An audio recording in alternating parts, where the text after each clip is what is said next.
Прохождането е един много вълнуващ момент, основно за родителите. Прохождането настъпва обикновено между 9 и 15 месечна възраст, като горна граница се приема 18 месечна възраст.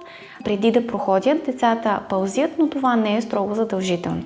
Разбира се, прохождането е от изключително важно значение за нормалното физическо и нервно-психическо развитие. Детето преминава през етапи на стабилен стоеж, първоначално е подкрепено от страна на родителите, след това то бива самостоятелно оставено, последвано от изправяне. Най-често това са предмети като стол, диван, легло, след което се пуска за първи самостоятелни крачки. Стимулирането на детето чрез забавни игри или определената подредба на предмети в дома биха ускорили процеса на двигателната активност. Обезопасяването на дома е от изключително важно значение, за да се осигури безопасна среда за спокойни движения и опознаване.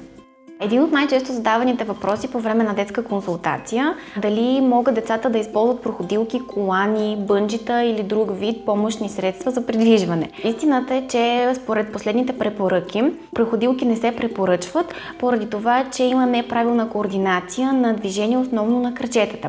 Плюс това, че се намалява активността и интереса на децата за самостоятелното прохождане.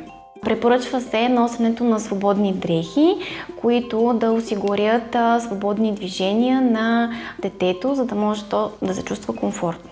Вече са налице първите нестабилни крачки, за да може детето да премине гладко през този период. Моят съвет към всички родители е да бъдете подкрепещи, да осигурявате пространство, свобода на детето, за да може да прави крачка след крачка, щастливо и уверено.